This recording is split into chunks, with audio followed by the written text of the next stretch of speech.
अकबर बादशाह को ठट्टेबाजी का बड़ा शौक था और देवक से बीरबल भी बड़ा ठट्ठेबाज था। एक दिन बादशाह और बीरबल में ठट्ठेबाजी हो रही थी।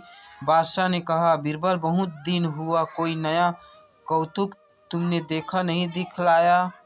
अतः कोई ऐसा नवीन कौतुक दिखलाओ जैसा फिर कभी देखने में न आए। बीरबल ने हंसते हुए बादशाह की आगे शिरोधार्य की और बोला, हुजूर, इसमें कोई कठिनता की बात नहीं है, परंतु उसकी तैयारी करने में 2 लाख रुपये खर्च पड़ेंगे। बीरबल को तत्काल 2 लाख रुपये दिए गए। वह इन उपाय को लेकर घर गया।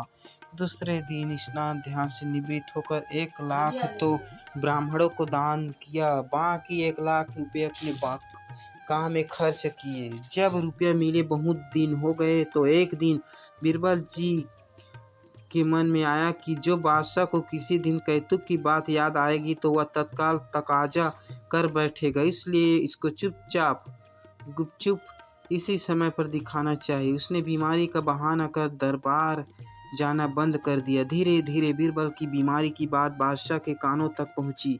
उसे घबरा कर इलाज के लिए बड़े बड़े हकीम वैद्य को उसके पास भेजा, पर उसकी बीमारी घटने के बजाय दिनों दिन बढ़ती ही गई। यह समाचार सुन बादशाह एक दिन स्वयं बीरबल से मिलने गया।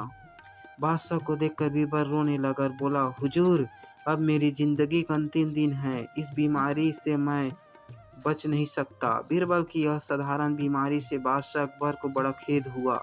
बीरबल को तसल्ली देता हुआ बोला, बीरबल, तुम जानते ही हो कि मैं तुम्हें कितना प्यार करता हूँ।